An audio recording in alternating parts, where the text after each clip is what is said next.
क्या?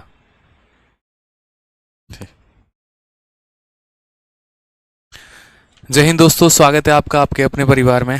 कैसे हैं आप और कैसे हैं आपके बाल बच्चे? आईटीओ शिवम वैष्णव कहते हैं फॉर्मूला बुक ऑनलाइन कब तक आएगी? देखो, ये जो हमने आपके 20 मिनट लिए हैं ना, ये हमने आपके 20 मिनट इसीलिए लिए हैं क्योंकि हम आपको फॉर्मूला बुक प्रोवाइड करवा सकें। जी हाँ, बिल्कुल, आज फॉर्मूला बुक आप लोगों की जो है वो ऑनलाइन आ रही है और आज से वो अवेलेबल हो जाएगी आपको हर जगह पर। इसकी अनाउंसमेंट आपको है 8:30 बजे। आज यूट्यूब पर जाओ और YouTube पर जाकर देखना, इवेंट बना हुआ है 8:30 बजे का, और उससे पता चल जाएगा आपको यहाँ पर मेरे भाई कि फॉर्मूला बुक जो है वो कब तक आएगी और कब तक नहीं आएगी और कब आप ऑर्डर कर सकते हैं, कितने में कर सकते हैं, क्या है कंप्लीट डिटेल आज रात 8:30 बजे वाली वीडियो में आपको मिलने वाला है। ठीक है, बुझे कि नहीं बुझे बताइए जल्दी से। तो आप लोगों ने डिमांड किया और फॉर्मूला बुक आपके सामने हाजिर हो गई। आ जाइए, चलिए तो अपने सवालों का शुरुआत हम करते हैं। ठीक है, सवालों का शुरुआत हम यहाँ पर करते हैं, एकदम सिलसिला हमारा जारी है और यहाँ से हम आपको बताते हैं कि चलिए पिछले क्लास में जहाँ तक किया था उससे आगे हम करेंगे। प्रतिशत का अब खात्मा होने वाला है। मज़ेदार सवाल तो अभी आ रहे हैं, खूंखार जिनको हम कह सकते हैं, जो आपको असली योद्धा बनाएंगे आपके पेपर के लिए। 170 नंबर सवाल, बहुत ही धांसू, बहुत ही ज़बरदस्त। ठीक है, आ जाइए। अच्छा, फ्लिपकार्ट पे आ चुका है, बहुत शानदार। चलिए, तो क्वेश्चन नंबर 170 आपके सामने। A B C donate 8%, 7% and 9% of their salary respectively to a charitable trust. The salary of A and B are the same and difference between their donation is 259. The total donation of A and B is 1185 more than that of C. If the total donation of A and C is what percent the total salary of A, B and C? बहुत ही धांसू question है बाबू। देखो, सवाल तुमको दिखा रहा है कि pre का है, लेकिन हम बता रहे हैं कि मेंस के पहले पूछेगा भी नहीं। ठीक है सर, फॉर्मूला बुक है क्या मुखर्जी नगर में आ जाऊं लेने? नहीं भाई, मेरे मुखर्जी नगर में ख़त्म हो गया। जितनी कम से कम 5000 किताबें मुखर्जी नगर में बांट चुके हैं और अब मुखर्जी नगर पे ख़त्म हो गया। अब वो जो है किसी पब्लिशर को दे दिया गया और अब वो जो है बुक्स को प्रिंट करके और वो अपना अलग अलग प्लेटफॉर्म पे डालेंगे। तो अब आपको फॉर्मूला बुक जो है वो ऑनलाइन मिलेगी, अब कहीं और नहीं। नहीं तो PDF आपके पास है, आप उससे प्रिंट करा सकते हैं, वो आपका अपना कॉल है।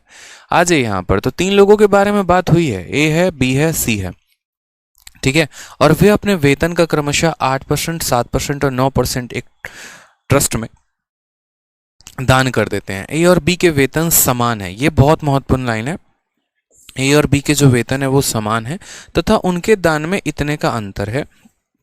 ए और बी का जो कुल दान है वो सी के दान से 1185 रुपये अधिक है। ठीक है, ए और बी का जो टोटल दान है, यानी जो टोटल वहाँ पर उन्होंने डोनेशन दिया है, ठीक है, वो सी के दान से 1185 रुपये अधिक है। ए और सी का जो कुल दान है ए बी सी के कुल वेतन का कितना प्रतिशत होगा? अब आप मुझे यहाँ पर बताइए, इस सवाल को आप चाहें तो एक्स मानकर भी बना सकते हैं और अगर आप इस सवाल को चाहें मेरे भाई यहाँ पर, तो आप कहीं ना कहीं इसको जो है वैल्यू लेकर भी बना सकते हैं। ठीक है, तो हमने यहाँ पर कहा कि 3 लोग हैं, ए हो गया हमारा, बी हो गया और ये हमारा सी हो गया। ठीक, ए और बी का जो वेतन है वो मेरे भाई समान है, तो यानी अगर हम ए के वेतन को 100x मानते हैं तो बी का भी वेतन हमारा कितना हो जाएगा? 100x हो जाएगा। इसको हम क्या मान लेते हैं? वेतन। वेतन का मतलब क्या हो गया? इनकम। इनकम और सैलरी बात बराबर ही है। और एक तरीके से सी के इनकम को हम मान लेते हैं कि ये 100y है। उसके बाद इन लोगों ने डोनेशन दिया है, ठीक है, ज़्यादा मोटा पैसा कमा रहे हैं तो डोनेशन करेंगे ताकि टैक्स से बच सकें। तो डोनेशन की बात अगर हम यहाँ पर करते हैं तो कौन कितना कितना डोनेट करता है? तो ए बी सी 8%, 7% और 9% डोनेट करता है। यानी इसका 8% कितना हो जाएगा? तो 8x हो जाएगा। इसका 7% यानी 7x हो जाएगा और इसका 9% कितना हो जाएगा? तो बोलोगे सर ये 9y हो जाएगा। क्लियर है ये बात? यहाँ पे ये तीनों के तीनों डोनेट करते हैं अपने सैलरी का। फिर कहा गया है the salary of A and B are same and difference between their donation is 259। यानी इन दोनों का जो डोनेशन का अंतर है वो मेरे भाई कितना है? तो 259 है।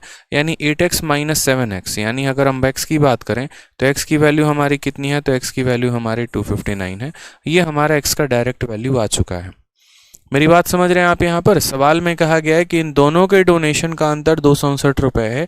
ये 8x डोनेट करता है, ये 7x डोनेट करता है, तो 8 और 7 का डोनेशन अंतर हो गया x का, तो x की वैल्यू 259 हो गई मेरे भाई।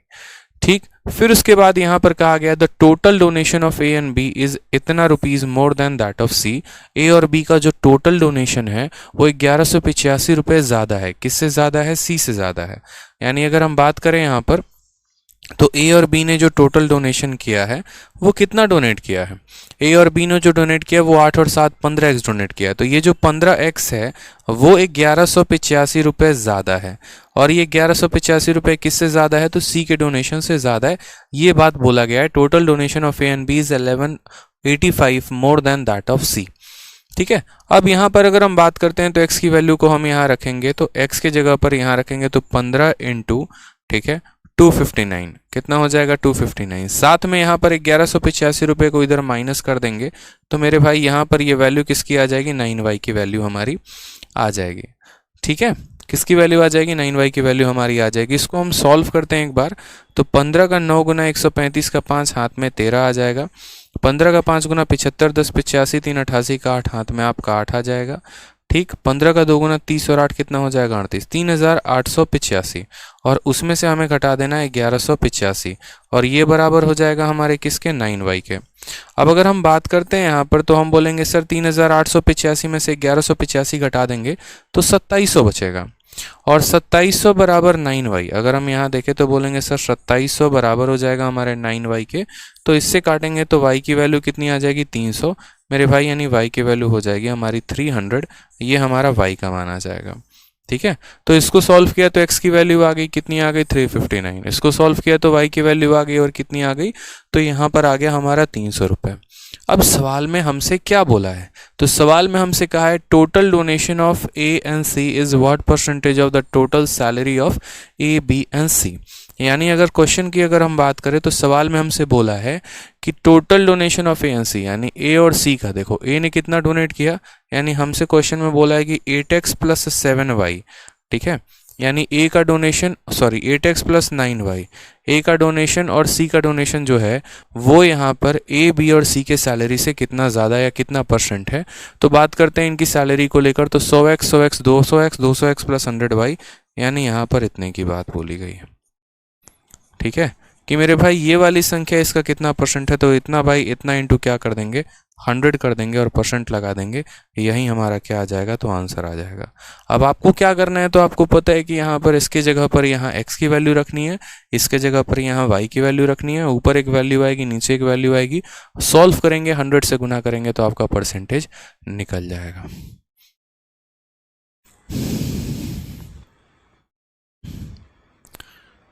सर नंबर सिस्टम में क्वेश्चन नंबर 36 गलत टाइप हुआ है, जिसमें के कारण कुछ बच्चों से सवाल नहीं लग रहा है। कोई बात नहीं, नंबर सिस्टम का जो 36 नंबर सवाल है कल की क्लास में देख लेंगे। क्या गलत टाइप है, क्या गलत टाइप नहीं है, वो कल की क्लास में देख लेंगे। ठीक है, चलिए।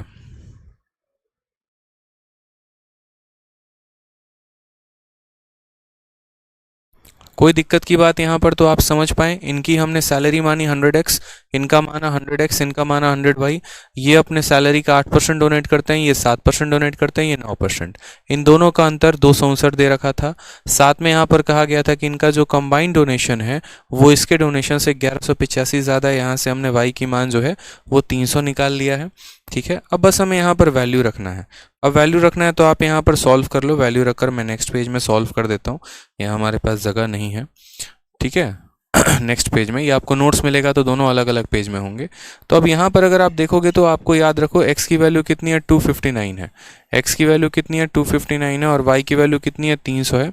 तो रखो 269 का 8 गुना। अब यहाँ पर एक तरीके से आप देखो कैसे करना है। 259 को 8 के साथ मल्टीप्लाई करना है। 250 को 8 बार मल्टीप्लाई करो। 250 को 8 बार मल्टीप्लाई करोगे तो 2000 मिलेगा।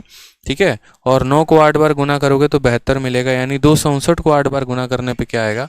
तो बोलोगे सर 2072 मिलेगा। प्लस 9y, y की वैल्यू 300 है तो उसका 9 गुना कितना हो जाएगा? तो मेरे भाई 2700 हो जाएगा। ठीक है, बट्टे में यहाँ पर 200x, इसका 2 गुना पहले। ठीक है, तो 250 को 2 गुना 500 हो गया और 9 का 2 गुना 18 हो गया।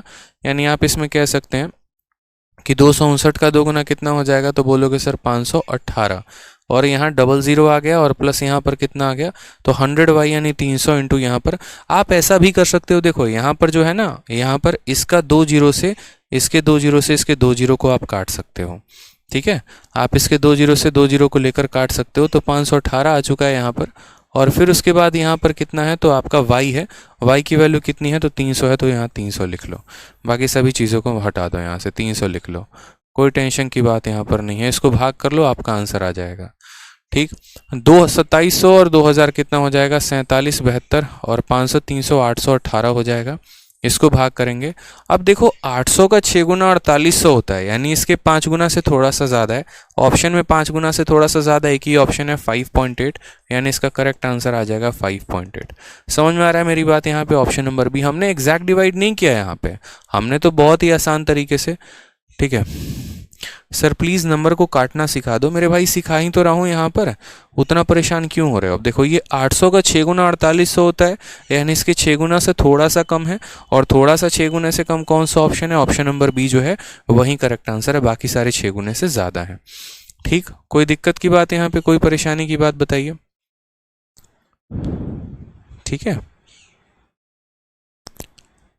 हाँ, यहाँ पर एक बच्चा कह रहा है सी को आपने एक्स क्यों नहीं माना? इसीलिए नहीं माना क्योंकि ए और बी का इनकम समान है।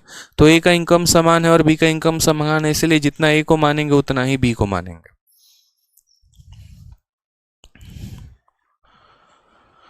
हाँ सर, आप पढ़ा रहे हो तो फॉर्मूला बुक ज़रूरी है लेना। अच्छा निकी सिंह एक बात बताओ, देखो मैं पढ़ा रहा हूँ ठीक है, लेकिन जितने फॉर्मूला आते हैं क्या आप उसको एक जगह इकट्ठा करके लिख के रख पाते हैं? बताइए।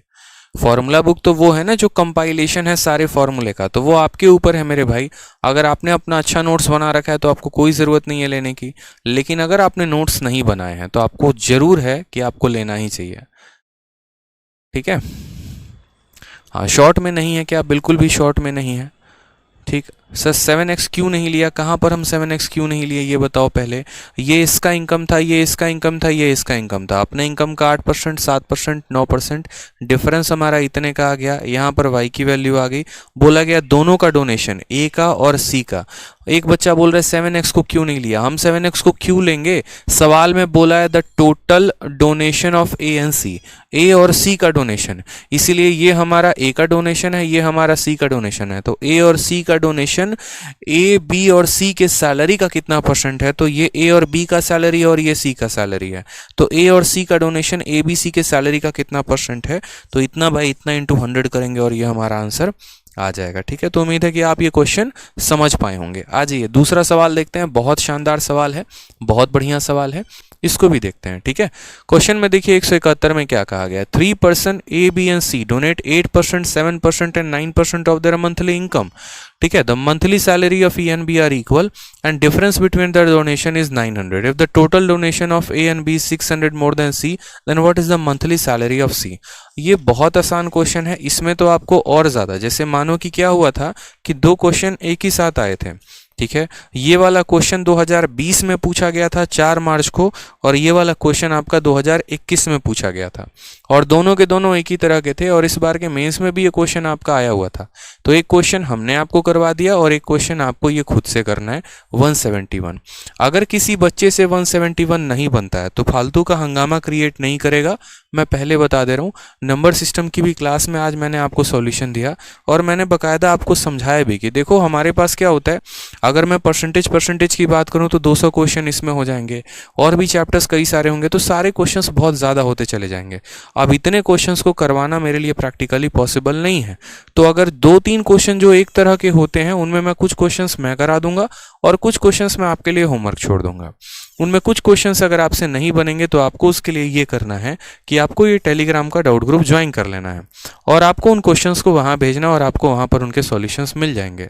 ठीक है, ये हमारा टेलीग्राम का math doubt group by Aditya Ranjan sir है, आप इसको ज्वाइन कर लेना।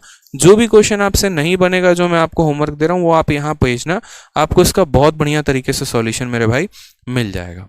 ठीक है, क्योंकि देखो यार, अगर एक तरह के, अब ये देखो 170 और 171 दोनों एक ही तरह के क्वेश्चन है, अब दोनों मैं ही कराऊं तो फिर क्लासेस लंबी होंगी, समय ज़्यादा जाएगा, बेकार होगा, कोई फ़ायदा नहीं है। किसी भी तरह का डाउट होगा डाउट ग्रुप में भेजो, आपको एक अलग ही फ़ायदा मिलेगा। ठीक है, अब आ जाइए एक नंबर 172, ये आपका सीपीयू में पूछा गया था, लेकिन ये काफ़ी इंपॉर्टेंट सवाल है फॉर मेंस। ठीक, अब यहाँ पर इस सवाल को देखते हैं तो इससे भी हमें काफ़ी कुछ सीखने को मिलने वाला है। ये सारी बड़ी बड़ी क्वेश्चंस हैं, लंबे लंबे लाइन वाले क्वेश्चंस हैं। ठीक है, इनको समझ लिया तो समझ लो पूरा प्रतिशत आपके हाथ में है। अब इस सवाल में देखो तो बोला गया एक व्यक्ति का मासिक वेतन 50,000 रुपए था, वह परिवार के खर्च, ठीक है, परिवार का खर्च उसका ई है, जो टैक्स है वो टी है और जो दान है वो सी है, पर खर्च करता था और बाकी उसकी बचत हो जाती थी। ई जो है वो आय का 60% था, टी जो है वो आय का ई का 20% था, ठीक है, और सी टी का 15% था। जब उसके वेतन को 40% बढ़ा दिया गया तो उसने ई का प्रतिशत स्तर बनाए रखा, लेकिन टी और ई का 30% हो गया, सी टी का 20% हो गया, तो दोनों के बचत के बीच का अंतर कितना होगा। बहुत ही शानदार क्वेश्चन, मतलब ये ऐसे ऐसे क्वेश्चंस हैं कि अगर आप शुरू करोगे ना तो आप यहाँ पर मेरे भाई जाकर लास्ट में थक हार जाओगे, बोलोगे अरे यार ये क्या हो गया, मतलब ऐसी वाली कहानी हो जाएगी आपको कि शुरू से पढ़ोगे लास्ट में जाकर गायब हो जाओगे। तो आप यहाँ पर क्या कर सकते हो, आप यहाँ पर अपने तरीके से सवालों को सॉल्व कर सकते हो। आप यहाँ पर बोलोगे कि देखो सर ये हमारा ओल्ड केस है और ये हमारा नया केस है। ओल्ड का मतलब क्या, जब उसकी तनख्वाह नहीं बढ़ाई थी, और नया का मतलब न्यू। शुरू में आपको समय लगेगा ऐसे सवालों में, इसमें कोई दिक्कत की बात नहीं है, लेकिन आपका फोकस इनको सीखने पर होना चाहिए कि हाँ इनको हम सीखे कैसे, इनको बनाना जो है वो हमें आए कैसे। धीरे धीरे बाद में आप इसके रफ्तार पर काम कर लेंगे। ऐसा भी होगा कि कई बार आप इनको भूल भी जाओगे, लेकिन आपको बार बार प्रैक्टिस करना है। तो बोला गया monthly salary of a person was 50,000, इस पे हम फोकस नहीं करेंगे, इसको हम बाद में काउंट कर लेंगे। उसने किस पर खर्चा किया, एक्सपेंस पर, टैक्स पर, चैरिटी पर और सेविंग पर। तो मैं मान लेता हूं कि यार मानो एक व्यक्ति का जो है ना यहाँ पर इनकम एक तरीके से 100 मान लेता हूं मैं, ठीक है, कि उसका इनकम जो था वो यहाँ पर एक तरीके से मैंने माना कि यार इनकम x ना मान के 100 ही मान लेंगे, कोई टेंशन की बात नहीं है। 100 यूनिट समझ लेना आप अपने तरफ से। मान लो मैंने इनकम को 100 मान लिया, ठीक है, और यही 100 की वैल्यू 50,000 है। यार मैं अपने तरफ से मान रहा हूँ, बाद में हम रिलेट कर देंगे, परेशान मत होना। बहुत बच्चे बोलेंगे 50,000 दिया तो अब 100 क्यों माने। अरे हमने अपने मर्जी से माना था कि सवाल को आसान कर पाए, ठीक है। फिर वो व्यक्ति जो है कहाँ कहाँ पर खर्चा करता है, तो एक्सपेंस पर खर्चा करता है, टैक्स पर करता है, चैरिटी पर करता है और बाकी सेविंग पर करता है। अब यहाँ पर देखते चलो आप यहाँ पे, तो सवाल में यहाँ पर बोला है कि he used to spend expense, tax, charity और बाकी सेविंग। ठीक, यहाँ तक ये लाइन हमारी कंप्लीट हो गई। अब उसके बाद ई वॉज 60% ऑफ द इनकम, जो भी इसने कमाया है इसका 60%, तो 100 का 60% कितना हो जाएगा, तो 60 हो जाएगा, ठीक है। फिर उसके बाद टी वाज 20% ऑफ ई, ये जो हमारा टी है ये इसी का 20% है। किसी भी संख्या का 10% निकालने के लिए उसको 10 से भाग कर दीजिए, इसको 10 से भाग करो तो इसका 10% 6 आएगा। अगर 10% 6 आएगा तो 20% कितना हो जाएगा, तो 20% मेरे भाई 12 हो जाएगा। या ऐसे भी 60 का 20% 12 आप डायरेक्ट निकाल सकते हो। फिर जो सी है मेरे भाई 15% था किसका, टी का, ठीक है, यानी ये जो सी है ना ये इसका 15% है, 12 का 15%। तो 12 का 15% कैसे निकालेंगे, तो 12 इंटू 15 बटे मेरे भाई 100। यहाँ पर 5 से काटोगे तो 3 बार में कटेगा और 5 से काटोगे तो 20 बार में कटेगा। 4 से काटोगे तो 3 बार में कटेगा और 4 से काटोगे तो 5 बार में, 9 बटे 5 हो जाएगा। और 9 बटे 5 को अगर आप भाग करोगे तो 1.8 आएगा आपका, 18×5 = 90, ठीक है। तो यानी सी की वैल्यू कितनी हो जाएगी, तो 1.8 हो जाएगी, कोई टेंशन की बात, ठीक है। इसका 15%, और अगर आप इसका 15% निकालना चाहते तो एक तो तरीका हमारा ऐसे गुना करके था, दूसरा इस संख्या को 10 से भाग कर दो, तो इस संख्या को 10 से भाग करते तो 1.2 आ जाता, और 1.2 क्या हो जाता, 10%। फिर इसका आधा कितना होता, 0.6, ये हो जाता 5%, और 10% और 5% को जोड़ते तो 15% आ जाता, जो कि 1 मेरे भाई 8 होता। ठीक है, समझ में आ रहा है मेरी बात यहाँ पे। तो हमने आपसे यहाँ पर क्या कहा, हमने आपसे यहाँ पर ये कहा कि ये हमारा इनकम है, ये एक्सपेंडिचर है, ये टैक्स है और ये चैरिटी है। जो बच गया वो हमारा क्या है, सेविंग है। अब 100 रुपए में से 60 जमा 10 70, 70 जमा 10 80, ठीक है। और यहाँ देखो 60 70 72, 72 और एक 73, 73.8 घटा दो, तो 100 में से जब हम 73.8 को घटाएंगे तो मेरे भाई कितना बचने वाला है हमारे पास, तो हमारे पास बचने वाला है 26.2। कितना बचने वाला है, 26.2। ये इस बंदे की क्या हो जाएगी, तो ये इस बंदे की सेविंग हो जाएगी। 26.2 क्या हो जाएगा, सेविंग हो जाएगा। समझ रहे हैं मेरी बात को आप कमाई इतना रहे हैं, एक्सपेंस इतना है, टैक्स इतना है, चैरिटी इतनी है, यानी इन सब को जोड़ो तो 60 70 72 72 एक 73 73.8, 100 में से 73.8 को घटाया तो क्या आ गया, सेविंग आ गई आपकी। ये सवाल परसेंटेज में आपके कैलकुलेशन को स्ट्रॉन्ग करता है कि आप कितना तेजी में परसेंटेज निकाल पा रहे हैं किसी भी संख्या का, आप कितने उसमें स्फूर्ति लेकर आ रहे हैं। अब कहा गया कि देखो, अब नेक्स्ट लाइन पढ़ो, जब उसकी सैलरी को 40% से बढ़ा दिया गया, यानी अब नया वाला इनकम कितना हो गया उस बंदे का, तो नया वाला इनकम में 40% बढ़ा दिया गया, यानी 100 में 40 बढ़ा दिया गया तो कितना हो गया, 140 हो गया। ठीक है, फिर उसके बाद कहा he maintained the percentage level of E, उसने ई का प्रतिशत मान बनाए रखा, यानी पहले ई जितना परसेंट था ई आज भी उतना परसेंट है। तो ई पहले 60% था किसका, तो ई वाज 60% ऑफ इनकम, तो आज भी ई कितना होगा, अपने इनकम का 60%, यानी मेरे भाई इसका 60%। 14 यानी 140 का 60%, 14 छक 84, सीधा मन में निकालो जैसे मैंने निकाला, नहीं तो कुछ बच्चे निकालेंगे तो ऐसा कर लेंगे 140 का 60%, फिर मेरे भाई यहाँ पर आपका दोनों जीरो से दोनों जीरो खत्म और 14 छक 84 आ जाएगा। ठीक, नेक्स्ट हम बात करते हैं यहाँ पर, तो बोला गया he maintain the percentage level of E but T becomes 30% of E, तो मेरे भाई जो टी है ना वो इसका 30% हो गया, 84 का 30%, 84 का 10% कितना होता है 8.4, तो 30% के लिए इसको 3 से गुना कर दो, 4 3 के 12, 8 3 के 24 और 1 25, तो यहाँ पर टी की वैल्यू कितनी हो जाएगी 25.2, यानी इसका 30% कितना होगा 25.2 हो जाएगा। ठीक है, next C becomes 20% of T, जो सी है मेरे भाई यहाँ पर इसका 20%। ठीक है, अब किसी भी संख्या का 20% छोड़ो, 10% निकालना हो तो इसको 10 से और भाग कर दो, इसको 10 से भाग करोगे तो ये तुम्हारा 2.52 हो जाएगा, ये इसका 10% है, तो 20% के लिए क्या करेंगे, इसको 2 से गुना, 2 × 2 4, 5 × 2 10, 2 दूनी 4 1 5, 5.04, तो यहाँ पर सी की वैल्यू कितनी आ जाएगी 5.04। तो अगर हम सैलरी की बात करें या सेविंग की बात करें तो सेविंग मेरे भाई कितना हो जाएगा, इसके इनकम में से ये सभी को घटा दो, आपका क्या निकल के आ जाएगा, सेविंग आ जाएगा। ठीक है, इसके इनकम में से क्या कर दो, तो यहां पर इस सब को घटा दो तो क्या हो जाएगा, सेविंग। आप जरा जोड़ो, इन सब को जोड़ो मेरे भाई, तो अगर आप जोड़ोगे तो बोलोगे सर 84, फिर यहाँ पर 25.2, फिर यहाँ 5.04, जोड़ दिया 4 आ गया, 2 आ गया, 5 10 14 का 4 आ गया। ठीक है, 8 2 10 11, 114.24, घटाओगे तो 76 यहाँ पर आ जाएगा। ठीक है, 115 हो जाएगा और यहाँ पर आपका 25.76, यानी अगर हम बात करते हैं यहाँ पर तो इनकम में से इन तीनों को घटा दिया तो क्या आ गया, हमारा सेविंग आ गया।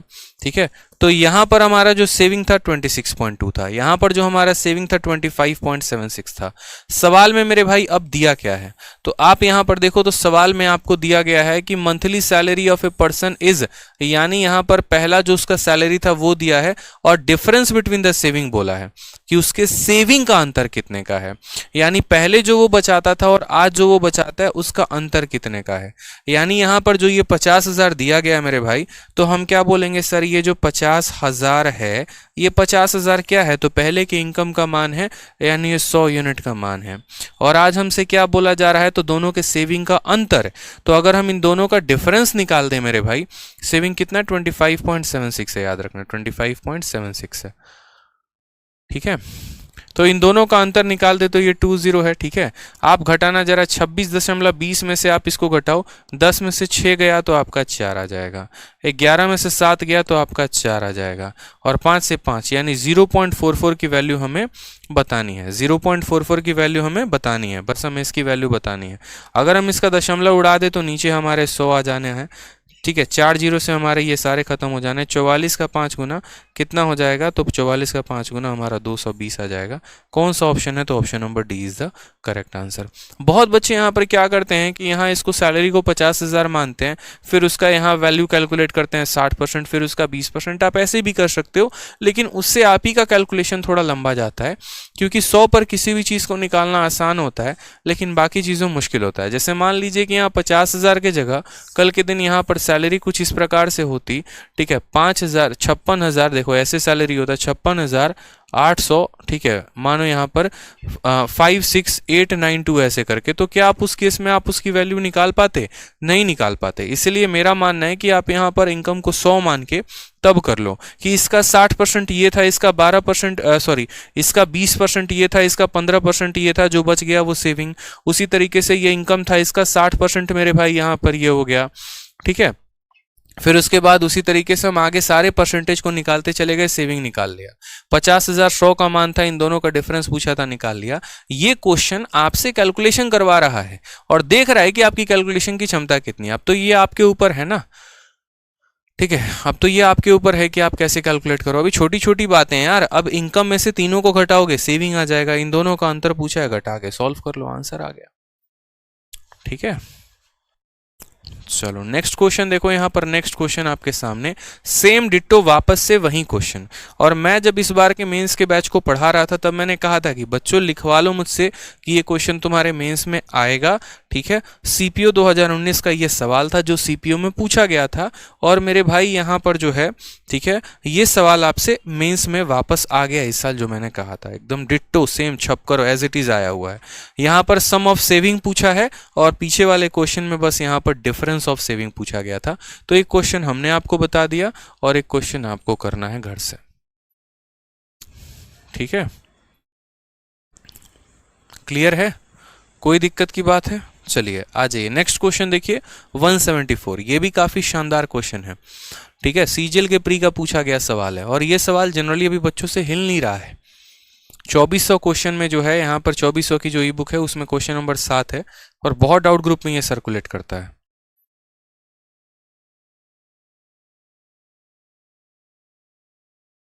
चाहत कहती हैं सर एक सेविंग 100 का पार्ट है तो दूसरे में 140 का, तो उससे कोई डिफरेंस क्यों नहीं होगा? चाहत जी इसीलिए डिफरेंस नहीं होगा क्योंकि ये सेम है ना, अलग थोड़ी है चाहत जी। आप मुझे एक बात बताइए, ठीक है, ये जैसे सपोज करिए कि ये 100x है, ये 60x है, ये 12x है, ये 1 पॉइंट इतना है और ये इतना x है। फिर इससे ये 40% ज़्यादा है यानी इतना x है। फिर यहाँ पर ये इतना x है, फिर ये इतना x है, फिर ये इतना x है, फिर ये इतना x है। अगर आप बेसिक से करती तो आप चाहते यहाँ पर ये बोलती कि सवाल में यहाँ पर 100x की वैल्यू दी गई है और 100x की वैल्यू कितना दिया गया है, तो 100x की वैल्यू आपकी 50,000 दी गई है। फिर 2 जीरो से आप 2 जीरो काटते हैं। फिर आप यहाँ पर ये बोलते कि अच्छा x का मान कितना है, तो x का मान मेरे भाई 500 है। फिर इन दोनों का डिफरेंस आप देखते तो बोलते अच्छा 0.44x की वैल्यू हमें बतानी है, तो आप बोलते सर 0.44 इंटू हम कितना कर देंगे 500। आप लास्ट में करते तब भी आपका आंसर 220 ही आता। तो ये तो एक तरीका हो जाता है x मान के करने का। लेकिन हमने कहा यार x मत मानो, यूनिट में मान लो। कब तक x मानकर काम चलाओगे? ठीक है, एक बार तो x भी जो है वो बोलता है कि अब हम x हो चुके तुम्हारे। ठीक है, तो आप क्यों यहाँ पर x के चक्कर में पड़े हो? x गया तो गया यहाँ पर। ठीक है, समझ रहे हैं? जब x ने छोड़ा तो आप भी x को छोड़ो, फिर आप क्यों उसके पीछे पड़े हुए हो? तो डायरेक्ट सॉल्व मारो, आंसर आ जाएगा आपका। हाँ जी, बच्चे कह रहे हैं हाँ जी सर ये वाला क्वेश्चन 100 बार ट्राई किया नहीं बना। Question number 174।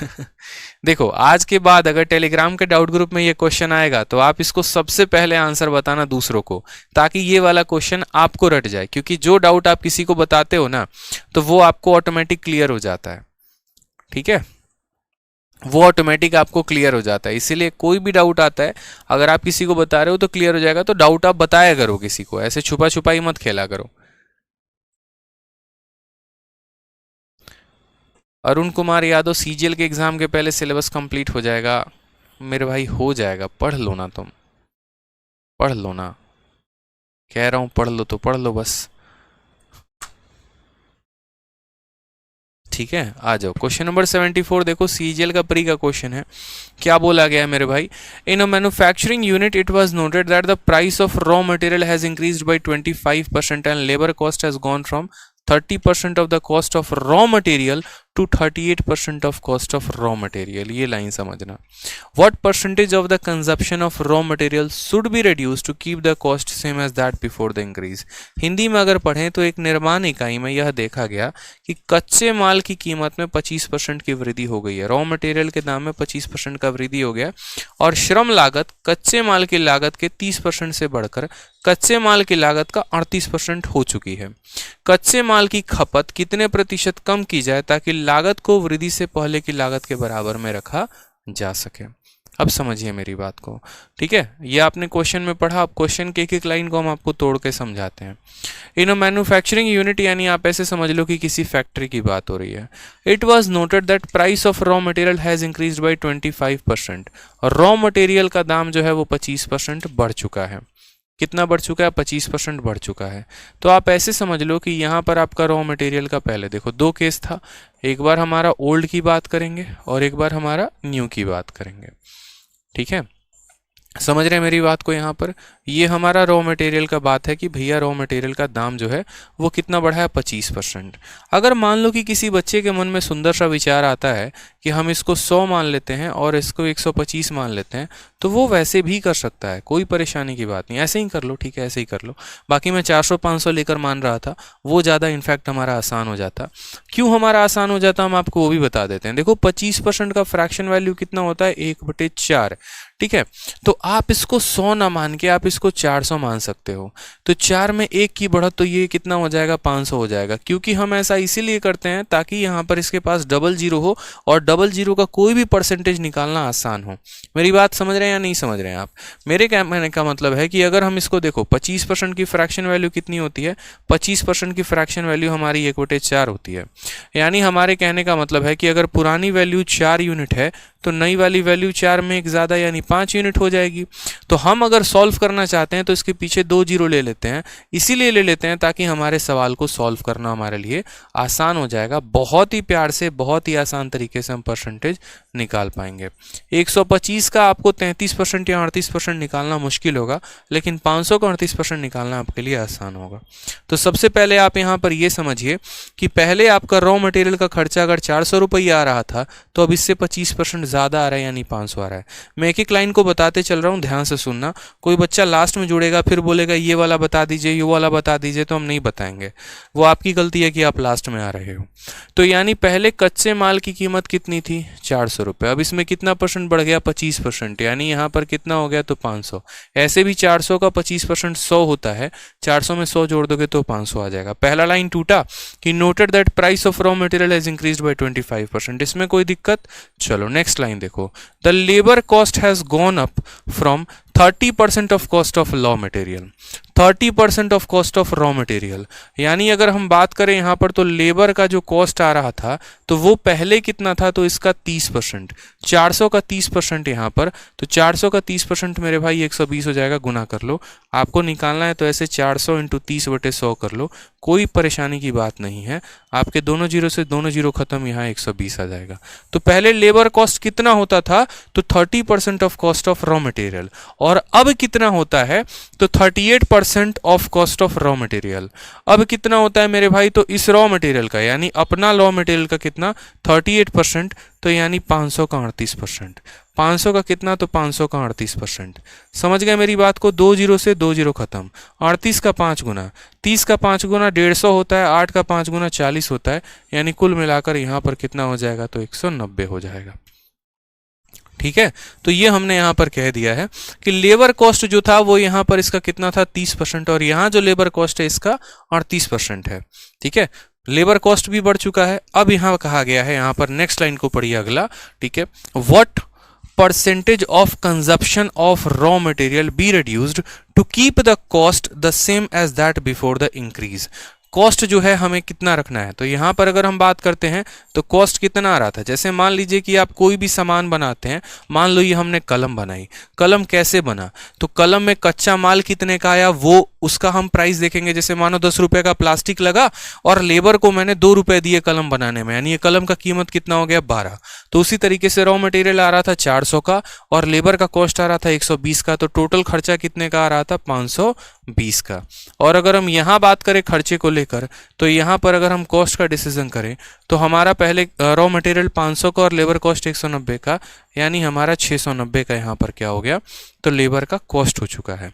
ठीक है, सवाल में कहा गया what percentage of consumption of raw material should be decreased. Raw material के खपत को हम कितना कम करें to keep the cost the same as that before the increase. इतना ही खर्चा रखने के लिए हमें इसको कितना कम करना पड़ेगा, मुझे ये बताओ। हमें यहाँ पर रॉ मटेरियल के कंजप्शन को, रॉ मटेरियल के खपत को हमें कितना कम करना पड़ेगा कि आज हम उतना ही खर्च करें जितना पहले करते थे। ये जो हमारा एक्स्ट्रा जो लगा है वो हमारा नहीं लगना चाहिए।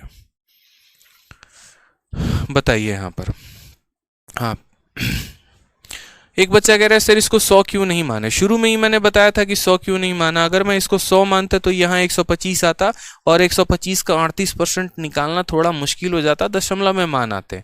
इसी वजह से मैंने 400 और 500 मान लिया। और धीरे धीरे धीरे धीरे धीरे धीरे जो है यहाँ पर आपको ऑटोमेटिक चीज़ें जो है वो समझ में आनी शुरू हो जाएंगी कि आपको कब 400 मानना है, कब 100 मानना है, कब 500 मानना है। थोड़ा थोड़ा थोड़ा थोड़ा पॉइंट आपको पकड़ में आएगा। तो अब मुझे बताओ कि अगला स्टेप हमारा क्या होना चाहिए। यहाँ पर इसका खर्चा 520 आ चुका है, यहाँ पर इसका खर्चा 690 आ चुका है। कितना आंसर हमारा आएगा बताइए जल्दी से। जल्दी से इसका आंसर बताइए, कितना हमारा आंसर आएगा। हम कितना बटे कितना करने वाले हैं यहाँ पर बताइए जल्दी से। ठीक है,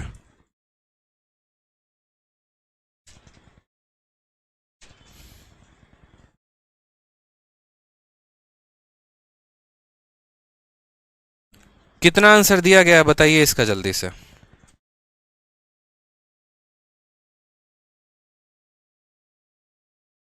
आंसर देने में आप लोग लेट कर रहे हैं, जल्दी बताइए।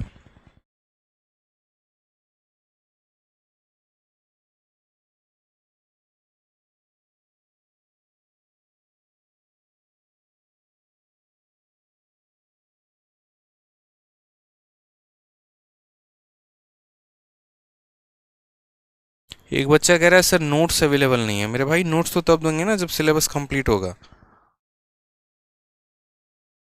बहुत ही आसान क्वेश्चन है, बहुत ही आसान है। देखो लास्ट स्टेप ही करना है आपको।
हो गया मेरे भाई, बहुत लास्ट है यार, लास्ट का ही तो स्टेप बचा हुआ है। चलो देखो, आपके सवाल में कहा गया what percentage of consumption of raw material should be reduce. कहने का मतलब यहां पर आप पहले कितना कंज्यूम कर रहे थे, यानी आपका कितना खर्चा हो रहा था 520 और अब आपका कितना हो रहा है 690। तो कितना आपका खर्चा बढ़ चुका है 170। तो आपको ये 170 को रिड्यूस करना है। यानी आपका जो आंसर आएगा वो मेरे भाई क्या आ जाएगा। तो आप बोलोगे सर 170 हमें कम करना है, कितने के ऊपर, तो 520 के ऊपर। तो 170 बटे 520 इंटू कितना कर देंगे 100%। यहाँ पे जीरो से आपका जीरो खत्म, तो टोटल हो जाएगा 1700 और बट्टे में कितना हो जाएगा 52। यहाँ पर जब आप इसको डिवाइड करोगे तो देखो 52 का 2 गुना 104 होता है। 170 में से 104 चला जाएगा तो 66 बच जाएगा 660। अब ये जो 660 है जब आप इसको 52 से भाग करोगे फर्दर तो आपका लगभग 52 का जो है एक तरीके से आप समझ लो। ठीक है, सही है। एक बार काट के देखो, एक बार 170 ही है ना, 590। ठीक है, 170 सही तो जा रहे हैं हम लोग। यहाँ पर दो गुना जो है हमारा 104 आ चुका है, 660 आ चुका है। ठीक है, नहीं 66 आ चुका है ना यहाँ पर। एक सेकंड रुको, एक बार मैं भाग कर रहा हूँ, साइड में रुक जाओ। 1700 को 52 से भाग करते हैं तो 52 का यहाँ 3 गुना, तो गड़बड़ आ रहा है। एक सेकंड आप लोग रुक जाइए। 9 से 2 गया 7, 6 से 5 गया 170 बटे 500, यानी 1700 बटे अगर हम 52 करते हैं यहाँ पर तो 1700 बटे 52 का मतलब 3 गुना हो गया। 3 दूनी 6, 5 3 15। ठीक है, 10 से 6 आ गया आपका नहीं, हमें यहाँ पर 520 से भाग नहीं करना है, हमें 520 के जगह पर 690 से भाग करना है।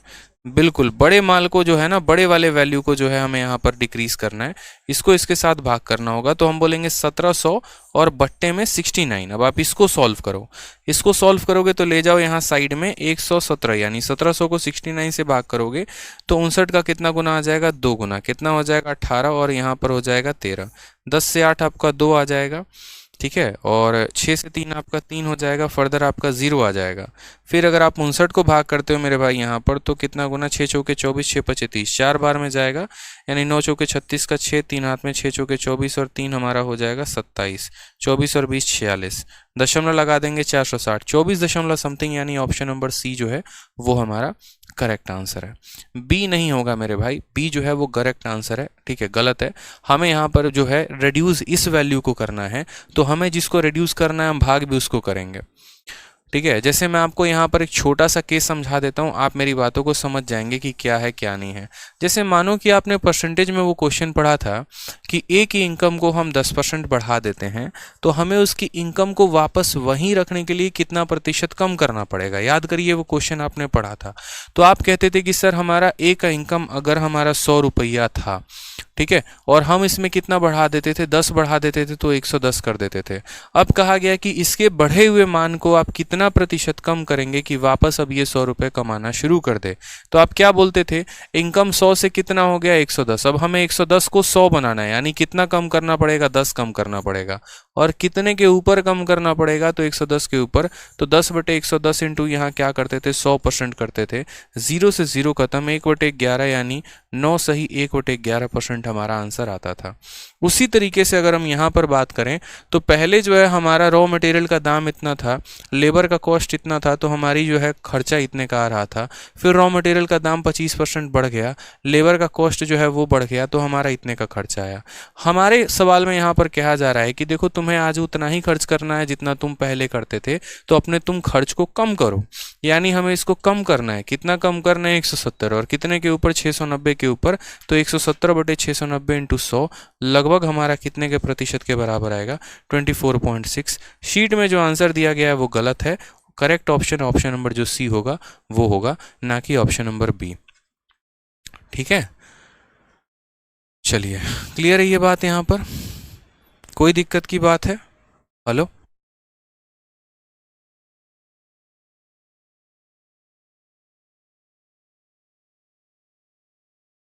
समझ गए? बहुत शानदार। चलिए, बहुत क्लियर की बात है, क्योंकि यहाँ पर कहा गया ना what percent of the consumption of raw material should be reduce. तो रिड्यूस आप किसको करोगे, बड़े वाले वैल्यू को रिड्यूस करोगे ना। अगर इंक्रीज करने को कहता तो बट्टे में इसको लेते, रिड्यूस करने की बात कही गई है तो इसको हम लेंगे, ठीक है। कोई टेंशन की बात है यहाँ पे, बताइए जल्दी से। नहीं मेरे भाई, 520 से नहीं होगा, 690 से होगा। शीट में जो आंसर है वो रॉन्ग है। करेक्ट आंसर सी है, ना कि ऑप्शन नंबर बी है, ठीक है। मैं आपको दोबारा से एक एक लाइन समझा दे रहा हूँ, इस क्वेश्चन ने सभी को परेशान किया। दोबारा से समझा देता हूँ। मैन्युफैक्चरिंग यूनिट में प्राइस ऑफ रॉ मटेरियल 25% से बढ़ गया। हमने अपने तरफ से रॉ मटेरियल का खर्चा 400 माना। 400 का 25% 100 होता है, यानी इसमें बढ़ा दिया हमने 100 रुपया। फिर उसके बाद कहा कि लेबर का जो कॉस्ट है पहले 30% होता था रॉ मटेरियल का, अब 38% हो गया है अपने रॉ मटेरियल का। तो पहले इसका 30% था और अब इसका 38% ये हो गया। इस हिसाब से पहले खर्चा 520 का आता था, अब खर्चा हमारा 690 का हो गया। लास्ट लाइन में कहा गया percentage of consumption of raw material. असल में यहाँ पर ये लाइन परेशान कर रही है, यहाँ कंजप्शन ऑफ रॉ मटेरियल ना कह के यहाँ पर कॉस्ट कह देता तो ज़्यादा आसान होता, ठीक है। कि what percentage of cost be reduce to keep the cost same as that before the increase. खर्चे को हम कितना कम कर दें कि हम उतना ही खर्च करें जितना पहले था। यानी आज हमारे पास 690 का खर्च है, हम चाहते हैं कि इतने का खर्च हो, तो हमें इसको कम करना पड़ेगा। कितना कम करना पड़ेगा, 170, कितने के ऊपर, 690 के ऊपर। 170/690 इंटू 100, 24.6% जो है वो हमारा करेक्ट आंसर है। अब क्लियर हो गया मेरे भाई यहाँ पर? अब तो कोई परेशानी की बात नहीं है, बताइए, ठीक है। एक लाइन आपको बस परेशान कर रहा था, कंजप्शन ऑफ रॉ मटेरियल। आप उसको कंजप्शन ऑफ रॉ मटेरियल ना समझ के आप उसको कॉस्ट भी समझ सकते हो, और उसके आधार पर आप उसको जो है वो बना सकते हो, ठीक है। क्लियर है ये बात? आ जाइए नेक्स्ट क्वेश्चन की तरफ देखिए। क्वेश्चन नंबर 175 बहुत ही शानदार और लाजवाब। कहा गया 11/5 of a number A is 22% of a number B. The number B is equal to 2.5% of a number C. If the value of C is 5500 then the sum of 80% of A and 40% of B. अब ये जो है ये जहर वाले सवाल हैं, TCS के खतरनाक वाले, मतलब जिनको आप ये कहते हो कि हाँ यार ये मज़ेदार क्वेश्चन हो गए। और गौर से देखो तो मेरे भाई ये सब प्री के क्वेश्चन है आपके, और सबसे ज़्यादा लेटेस्ट आपको अपडेटेड क्वेश्चन कराने का फ़ायदा ही यहीं पर होता है, क्योंकि आज के टाइम पर है ना लोग वो पढ़ा रहे हैं जिन पर उनको प्रैक्टिस है, जो उन्हें बहुत अच्छे तरीके से आता है, जिनको वो बच्चे को बहुत शानदार तरीके से समझा सकते हैं। लेकिन मेरा मानना यह है कि बच्चे को वो पढ़ाना चाहिए जो आज के टाइम पर पूछा जा रहा है पेपर में। ठीक है, कोई बात नहीं, थोड़ा सा टफ है, हो सकता है आपको समझाने में समय लग जाए, हो सकता है 2 बार समझाना पड़े, 3 बार समझाना पड़े, खुद भी समझने में समय लग जाए, कोई बात नहीं। लेकिन ये बच्चे के लिए ऐसे सवाल आज के टाइम पर इंपॉर्टेंट है, वो फर्जी सवाल नहीं जो पहले पूछे जाते थे। ठीक है, तो जब टीचर को समझाने में समय लग सकता है तो आपको समझने में तो बिल्कुल ही समय लगेगा, इसीलिए परेशान ना हो। लेकिन कम से कम जो प्रैक्टिस करते हैं वो इस टाइप पर करें, क्योंकि आज के टाइम पर हो क्या रहा है, बच्चा वो छोटा बउआ सवाल करके जा रहा है और पेपर में जाता है, जब ऐसा बॉम्ब फूटता है उसकी हालत वहीं पर खराब हो जाती है। बोलता है 26 मई का क्वेश्चन आ रहा है, अरे बाप रे हम तो पढ़ के नहीं गए थे, मास्टर चूना लगा दिया। तो ऐसा वाला काम नहीं होना चाहिए। ठीक है, अपडेटेड क्वेश्चन पढ़ो, नया पैटर्न पढ़ो, उस पर प्रैक्टिस करो। थोड़ा कष्ट होगा, टेंशन की बात नहीं, लेकिन कर लोगे ज़रूर। ठीक है, अब जैसे ये प्री का क्वेश्चन और इसी बार का है, क्या बोला गया 11/5 ऑफ ए नंबर ए, यानी यहाँ पर बात करते हैं तो 11/5 ऑफ ए नंबर ए, ठीक है, इज 22%, यानी इज का मतलब होता है बराबर, 22% यानी 22/100। ठीक है, तो 11/5 of a number A is 22% of number B, यानी 22 इतना ऑफ बी। ठीक है, फिर उसके बाद यहाँ पर नेक्स्ट लाइन कहा गया है कि जो b है वो मेरे भाई बराबर है 2.5%, यानी 2.5% का मतलब 2.5/c, तो 2.5% ऑफ ए नंबर c, यानी यहाँ पर b जो है इतना परसेंट ऑफ c के बराबर है, और c की वैल्यू कितनी है तो 5500 है, यानी यहाँ पर c की वैल्यू को हम लिख देंगे, और कितना लिख देंगे मेरे भाई तो 5500 लिख देंगे। कोई टेंशन की बात यहाँ पे, तो इतना ए इतने b के बराबर और b जो है वो इतने c के बराबर, जहां पर c का मान दे दिया गया है। तो हमसे सवाल में कहा है a का 80% और b के 40% का जोड़ कितना होगा, यानी a का मान निकालना होगा और b का मान निकालना होगा, और दोनों का क्या करना होगा तो जोड़ निकाल देना होगा। बहुत शानदार, आप यहाँ वैल्यू निकाल दो। आप गौर से देखोगे तो यहाँ पर इसके दशमलव को जब उड़ाओगे तो नीचे आपका कितना आ जाएगा 10, 2 0 से आपके 2 0 खत्म हो जाएंगे। ठीक है, आप इनको गुना करो, 25 का 5 गुना 125, 125 का 5 12 हाथ में, फिर 25 का 5 गुना 125, 125 और 12 कितना हो जाएगा 137 हो जाएगा, 1375, उसको लास्ट में 10 से भाग करना है, यानी b की वैल्यू कितना हो जाएगा 137.5 हो जाएगा। ये किसकी वैल्यू है मेरे भाई, तो ये हमारे b की वैल्यू है। अब इसी वैल्यू को यहाँ रखेंगे तो a की वैल्यू भी आएगा। तो यहाँ पर जरा सॉल्व करो, तो बोलोगे सर 11/5 के जगह 11/5 रखेंगे, a के जगह पर a रखेंगे, ठीक है, 22/100 के जगह पर 22/100 रखेंगे, टेंशन की बात नहीं है, और b की वैल्यू रखेंगे, और b की वैल्यू हमारी आई कितनी है तो b की वैल्यू 137.5 आई है, तो यहाँ रख देंगे। बोलेंगे सर 137, ठीक है, दशमलव उड़ा दो, यानी इतना बटे 10। देखो मैंने क्या किया पता है, इसका दशमलव उड़ाया और सीधा इसके नीचे मैंने 10 लिख दिया शुरू में ही। ठीक है, शुरू में ही मैंने क्या किया, इसका 10 लिख दिया यहाँ पे। अब देखिए सवाल को आप सॉल्व करिए, जहाँ तक आप सॉल्व कर सकते हैं करिए, काटिए। आप करेंगे तो बोलेंगे सर देखो 25 से काटो, 25 से ये हमारा 4 बार में, 25 से ये 5 बार में 125, फिर यहाँ पर 5 बार में फिर 125। ठीक है, और अगर हम काटें यहाँ पर बच्चे तो हम काट सकते हैं 5 से कितनी बार में, तो 5 से हमारा 2 बार में, 2 से हमारा कितनी बार में तो 11 बार में, और 11 से हमारा 11 बार में। तो फाइनली हमारी जो a की वैल्यू आ जाएगी वो कितनी आ जाएगी 55/4 आ जाएगी। ये हमारी a की वैल्यू है। चाहो दशमलव में लिखना तो लिख सकते हो, और नहीं चाहो तो कोई परेशानी की बात नहीं है, एज इट इज़ रहने दो।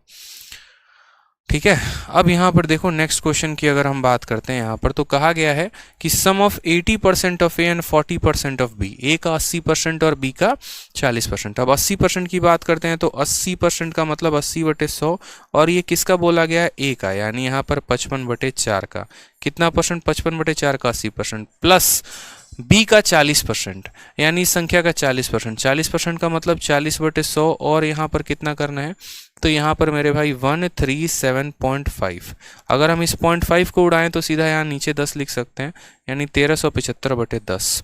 ठीक है, अब यहाँ पर आप दो तरीके से सवाल को कर सकते हो, और नियरेस्ट के बराबर बोला है नहीं एग्जैक्ट, तो एक तो आप डिजिटल सम लगा सकते हो उस पूरे कैलकुलेशन को तोड़ने के लिए, और अगर आप डिजिटल सम नहीं लगाना चाहते हो तो आप डायरेक्ट सॉल्व कर लो, कोई टेंशन की बात नहीं है।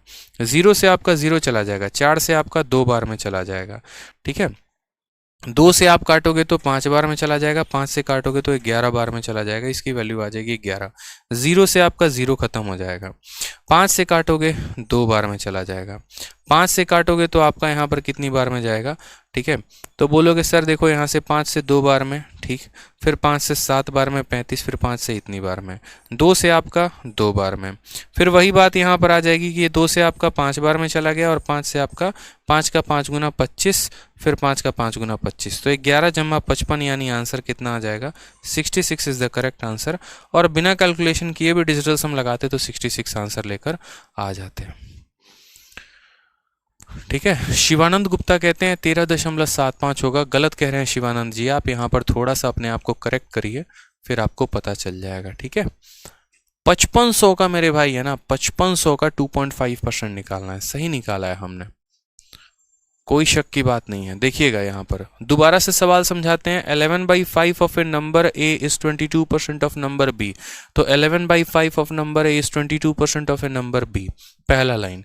फिर b is equal to 2.5% of a third number c, b is equal to 2.5 of third number c, तो b का मान आ गया, b के मान को यहाँ रखा तो a का मान आ गया, फिर यहाँ पर a का 80% और b का 40% जोड़ दो, आंसर 66 आ जाएगा। ठीक है सर, क्वेश्चन नंबर 161 और 67 को एलिगेशन से बता दीजिए, कंफ्यूजन हो रहा है, बाद में बताएंगे, पहले जो पढ़ा रहे हैं उसको पढ़ो पहले। ठीक है सर, रेशियो से नहीं होगा क्या? नहीं मेरे भाई, बिल्कुल रेशियो से नहीं होने वाला है, कोई फायदा नहीं है रेशियो लगाने का। क्या करोगे रेशियो लगा, रेशियो कहाँ पर लगाओगे? जब c का मान दिया गया तो उससे तुम्हारा b का मान आएगा, b का मान रखोगे तो a का मान आ जाएगा, तो रेशियो कहाँ से लगा लोगे? कोई फायदा है रेशियो लगाने का? कोई फायदा नहीं है। कभी ना कभी तो वैल्यू बताओगे ही, क्योंकि यहाँ वैल्यू ही पूछा है, तो वैल्यू पूछा है तो रेशियो से क्यों करोगे? जब रेशियो पूछा होता तो रेशियो ले लेते, परसेंटेज पूछा होता तो रेशियो ले लेते, वैल्यू पूछा है तो वैल्यू तो लेना ही पड़ेगा। ठीक है, चलिए, एक बच्चा कह रहा है डिजिटल सम से कैसे? जब डिजिटल सम पढ़ाएंगे तो बता देंगे, अभी नहीं पढ़ाया है तो अभी रहने दो, फिर उसमें भी सर खपाओगे कि यहाँ पर ये कैसे कर दिया। ठीक है, गुरुजी सम कैसे होगा सर? अरे यार, सम बोला है तो सम ही तो निकालोगे ना यार। Then sum of 80% of A and 40% of B, sum बोला है तो sum of 80% of A and 40% of B, इसीलिए सम निकाला है। डिफरेंस बोलता डिफरेंस निकालते, मल्टीप्लाई बोलता मल्टीप्लाई निकालते।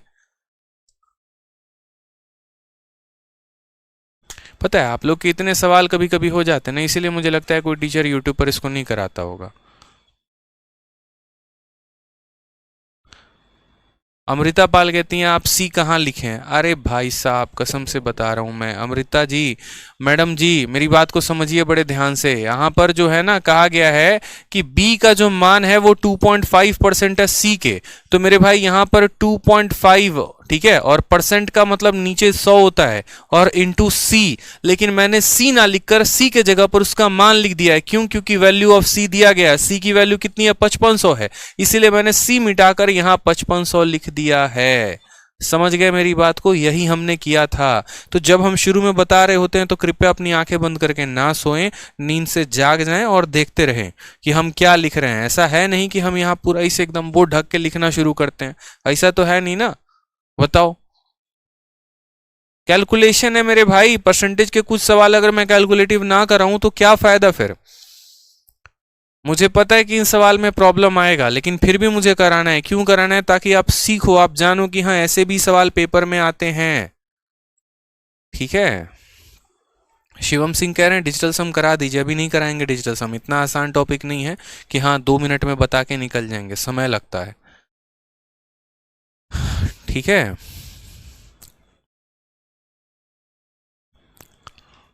चलिए आ जाइए। नेक्स्ट क्वेश्चन यहाँ देखिए, नेक्स्ट क्वेश्चन 176, और खतरनाक और भयंकर सवाल। क्या बोला गया 176 में? तो man started off A business with a certain capital amount. If the first year he earn 60% profit and donated 50% of the total capital. अगला सवाल तो और खतरनाक है, और ये देखो प्री गया। बोलो तो ये सब क्वेश्चन नहीं करवाएंगे, छोड़ देंगे, क्या टेंशन है। ये सारे क्वेश्चन छोड़ छोड़ के हम आगे बढ़ते चले जाएंगे, कोई प्रॉब्लम ही नहीं, सिलेबस खत्म है आपका। बताओ, मैं तो ये सारे क्वेश्चन इसीलिए करा रहा हूं ताकि कुछ नई चीजें आप लोग सीख सको। ठीक है, इतने सारे भयंकर भयंकर ये सवाल है, मुझे पता है ना, इनमें समय लगना है। फिर बच्चा बोलता है पता है क्या सर, आप सिलेबस जो है इतना, वो खोल के इसे देखेगा एप्लीकेशन, अच्छा इतना दिन हो गया, 19 जुलाई का बैच था, 29 अगस्त होने को है, परसेंटेजें पढ़ाए हैं खाली। अरे हमको पता है यही तुम्हारा बैकबोन है, पहले तुम यही तो पढ़ो। इतना पढ़ाने के बाद भी सोचो, महीने भर पढ़ाने के बाद भी तुमसे 2 सवाल प्री का नहीं हिल रहा है, मतलब पढ़े क्या हो? कुछ भी तो नहीं पढ़े हो। तो पढ़ो, पहले जो पढ़ा रहे हैं उस पर फोकस करो, अंट संट की चीज़ों पर फोकस ना करो, कोई फायदा नहीं है। अब आ जाओ ज़रा यहाँ पर क्वेश्चन नंबर 184 एक बार देख लो। 184 मेंस का क्वेश्चन है और कैलकुलेटिव है। ठीक है, यहाँ पर देखो तो वैल्यू ऑफ इतना परसेंट ऑफ इतना परसेंट ऑफ इतना परसेंट ऑफ 7200 पूछा गया है। सॉल्व करेंगे यहाँ पर। ठीक है, सॉल्व करो तो 17 × 2 34 और 1 35। तो यहाँ पर क्या लिखोगे? तो बोलोगे सर 35/2। ठीक, और मेरे भाई परसेंट, परसेंट का मतलब क्या होता है? तो नीचे 2 0 लगा देना होता है, यानी 200। ठीक, ऑफ का मतलब मेरे भाई क्या होता है? तो मल्टीप्लाई होता है, तो यहाँ मल्टीप्लाई लिखो। 4 × 3 12, 12 और 1 कितना हो जाएगा? 13। बट्टे में कितना है? 4 है। फिर यहाँ परसेंटेज हटाओगे तो नीचे कितना आ जाएगा? 00 आ जाएगा, इनटू यहाँ पर। ठीक है, 33 × 3 99, 99 और 100, तो कितना हो जाएगा तुम्हारा? यहाँ पर ऊपर हो जाएगा 100, बट्टे में हो जाएगा 3, और फिर प्रतिशत को हटाओगे तो तुम्हारा यहाँ नीचे कितना आ जाएगा? 20। इनटू कितना करना है? 7200। यानी जब भी ऐसा सवाल आपका आ जाए जो स्पेशली बैंकिंग में सबसे ज़्यादा आता है और रेलवे में, तो ऐसे सवालों को आप करेंगे सीधा सीधा मल्टीप्लाई। इतना परसेंट ऑफ इतना परसेंट ऑफ इतना परसेंट ऑफ इतना, तो ये हमारा पहला परसेंटेज हो गया, ये दूसरा हो गया, ये तीसरा हो गया, ये चौथा हो गया। सॉल्व करते रहिए यहाँ पर बैठ के आप। ठीक है, आपने कहा सर 2 0 से हमारा 2 0 यहाँ पर खत्म हो चुका है, ये हमारे 2 0 इस 2 0 को लेकर चले जाएंगे। ठीक है, अब यहाँ पर देखिए, तो यहाँ पर बोलेंगे सर देखो 4 से इसको काट लो। ठीक है, 4 और 3 12, 4 × 3 कितना हो जाएगा? 12, 12 से सीधा इसको काटोगे तो 12 का 6 गुना 72 हो जाएगा। और यहाँ पर काटोगे अगर आप, तो देखो 5 से काटोगे तो 7 बार में कटेगा, और 5 से काटोगे तो 40 बार में कटेगा। और काटने का कोई सॉल्यूशन है हमारे पास? तो नहीं। 2 से काटेंगे तो 3 बार में, और 2 से काटेंगे मेरे भाई तो 20 बार में कटेगा। अब ज़रा देखो यहाँ पर तो कितना हो जाएगा? 7 × 3 21 हो जाएगा। ठीक है, ऊपर और कितना बच गया? 13, और कुछ बचा ऊपर? बिल्कुल भी नहीं। ठीक है, और नीचे हमारा कितना बच गया? तो नीचे हमारा 20 बच गया है। नीचे हमारा कितना बच गया? 20 बच गया है। अब आप यहाँ पर क्या करो? तो मल्टीप्लाई करके डिवाइड कर दो, तो लगभग लगभग यहाँ पर बोलोगे सर 13 के करीब में आंसर जाएगा आपका। 13 से थोड़ा सा ज़्यादा होगा। देखो 13 से क्यों थोड़ा सा ज़्यादा होगा, अब मैं आपको बता देता हूँ कैलकुलेशन। जब आप 21 को 20 से भाग करोगे तो 1 पॉइंट समथिंग में भाग करेगा।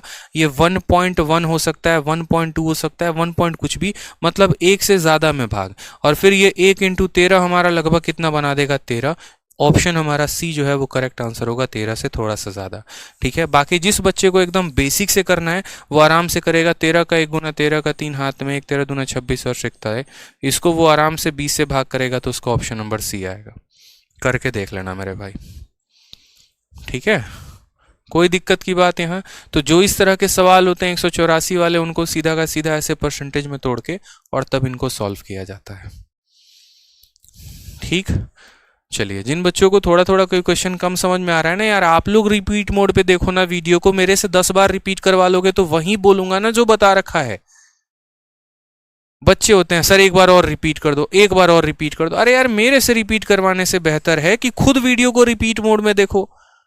क्या आप लोग ऐसा नहीं कर सकते हैं कि क्लास के खत्म होने के बाद दोबारा रात के 9 बजे बैठिए और दोबारा रात के 9 बजे बैठने के बाद उस वीडियो को रिवाइंड करके 4 बार और 5 बार देखिए? ये ऑफलाइन की क्लास थोड़ी है मेरे भाई कि एक बार हम बता के निकल गए और उसके बाद दोबारा आप नहीं देख सकते हैं।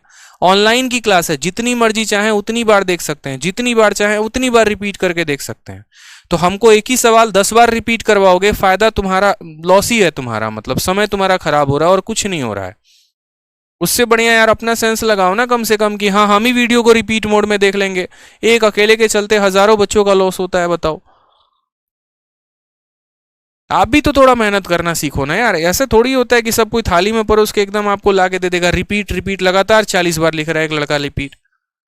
अरे तुम खुद रिपीट मोड में देख लो मेरे भाई बाद में जाके।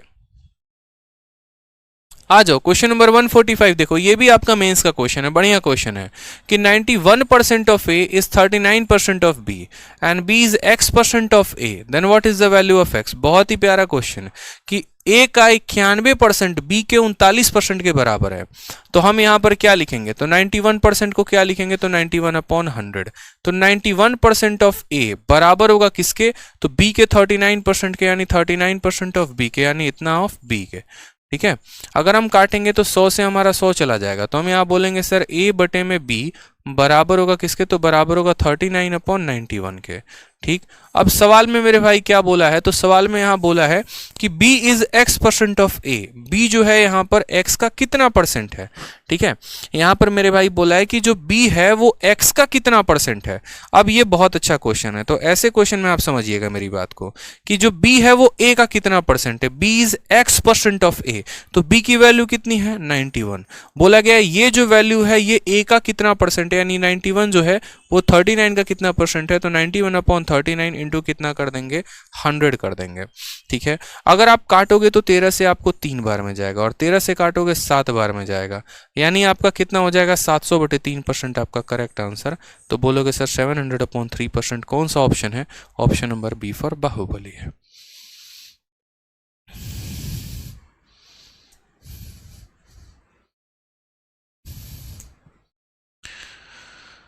कोई दिक्कत की बात यहाँ पे, कोई परेशानी की बात, तो 91% of A is equal to 39% of B, A और बी का रेशियो हमारा यहाँ पर आ चुका है। ठीक है, अगर आप यहीं पर काटना चाहते थे तो आप यहीं पर काट लेते, आप और आसान कर लो। लो इसको, आप 13 से काटोगे 7 बार में कटेगा, 13 से काटोगे 3 बार में कटेगा, फिर आप यहाँ पर और शॉर्ट में कर लोगे। बोला गया बी जो है वो ए का कितना मान है, यानी ये जो 7 है वो आपका 3 का कितना परसेंट है, तो 7/3 इंटू 100%, यानी 700/3 आप और शॉर्ट कर लो। लो आप ऐसे कर लो, तो लास्ट में काट रहे हो शुरू में काट लो।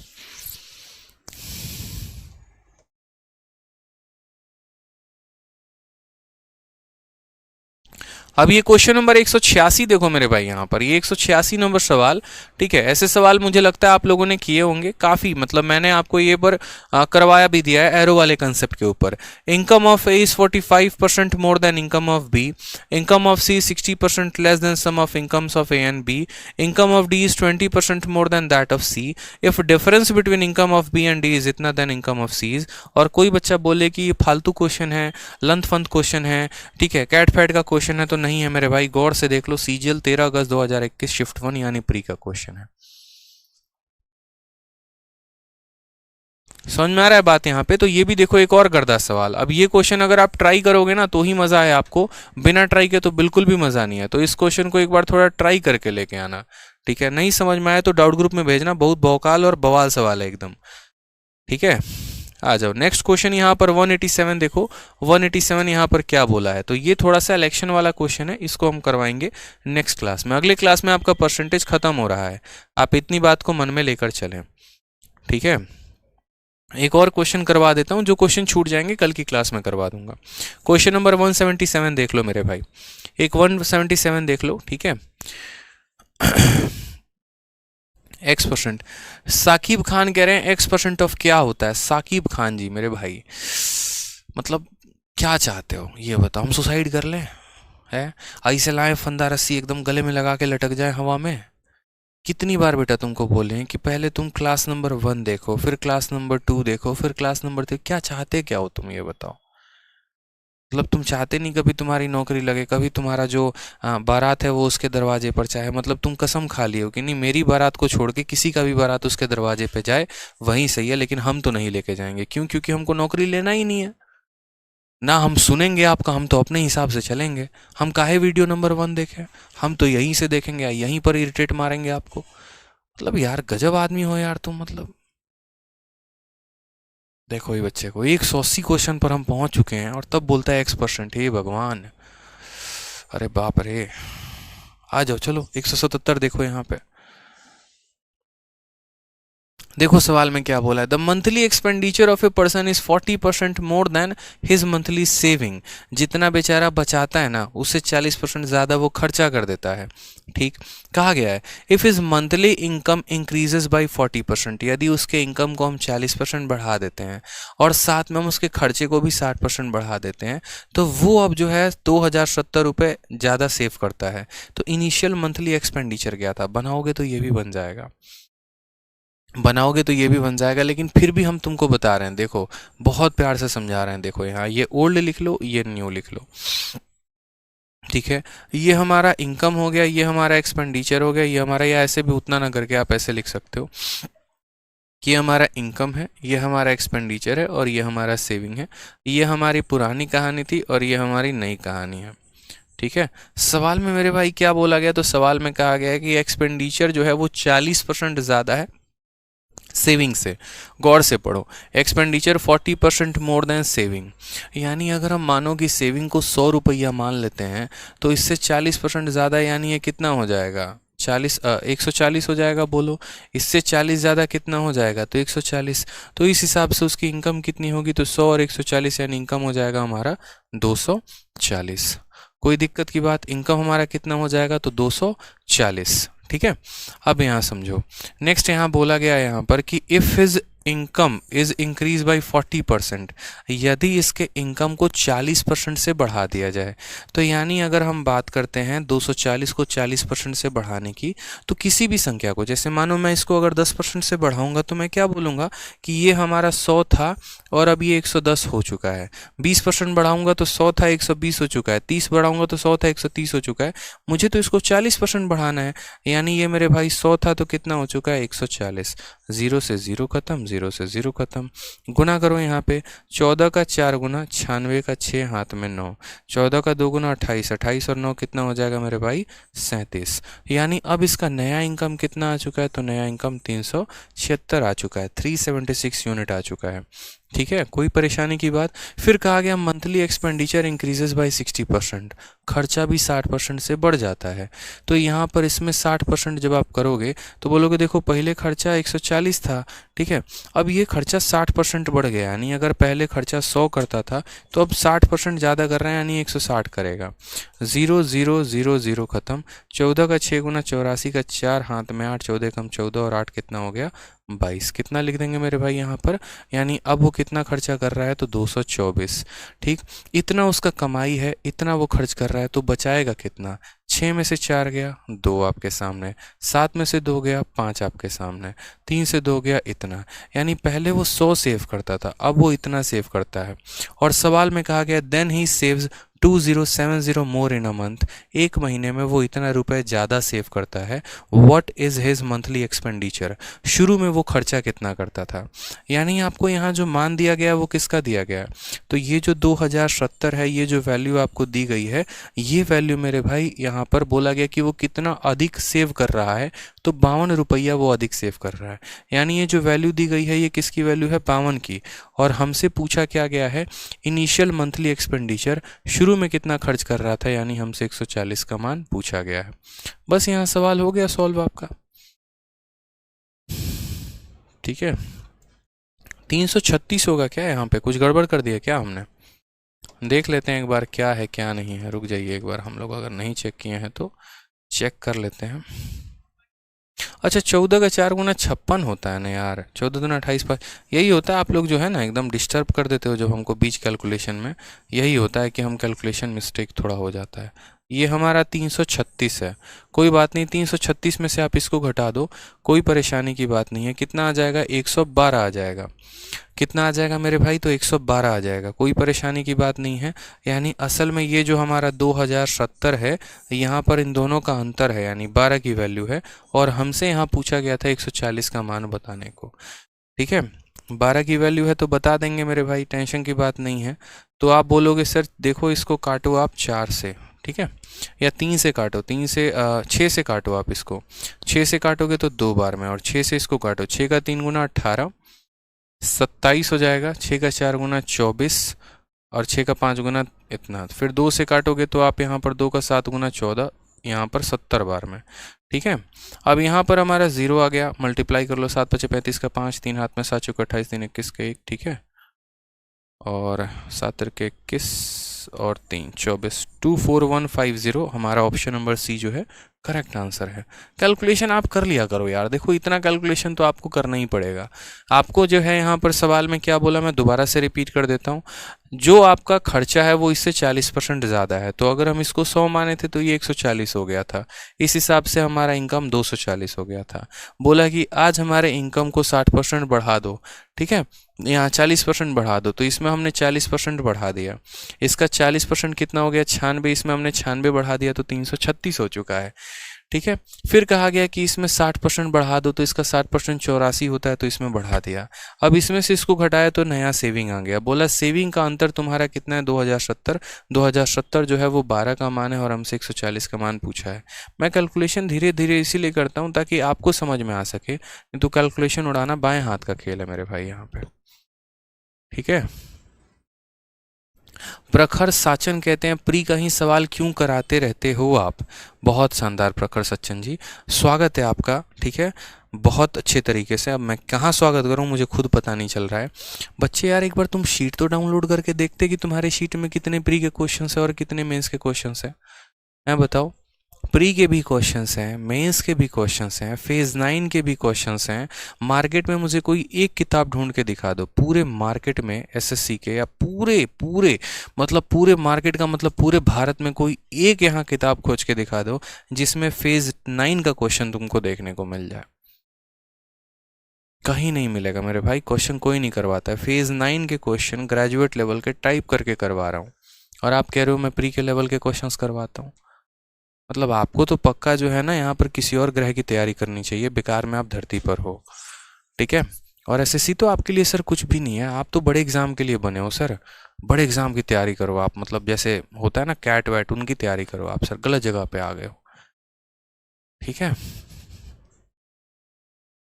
तो बाकी क्वेश्चंस हम लोग करते हैं बच्चे कल, मज़ेदार मज़ेदार क्वेश्चंस हैं ये सारे, देखना नए नए सवाल हमने आपको पूरा दिया है। जैसे ये फेज़ 9 हो गया और बाकी के भी सारे फेज़ 9 कि एक्स का इनकम 42% ज़्यादा है वाई से, जेड का इनकम इतना कम है, सारे क्वेश्चन एरो कंसेप्ट में है, ठीक है। तो इनको ट्राई करके आना कल आप लोग, मज़ा आएगा आप लोगों को। और ठीक, अतनी रिवाइज करो, लास्ट का क्लास है तो यार लेवल तो ऊपर होगा ना मेरे भाई, बताओ।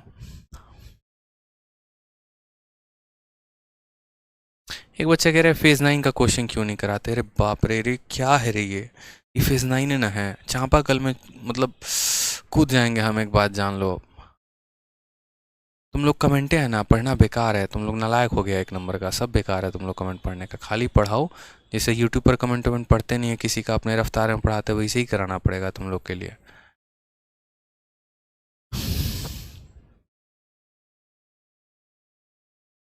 चलो रिवाइज करके आओ थोड़ा सा, कमेंटबाजी पे कम ध्यान दो, पढ़ने पे ज़्यादा दो। आदित्य सिंह 161 और 67 बता दीजिए लिगेशन से। बेटा लास्ट क्लास में बताएंगे, मान जाए मेरे भाई, जो पढ़ा रहा हूँ उसको पढ़ लेना यार, लास्ट क्लास में पढ़ लियो।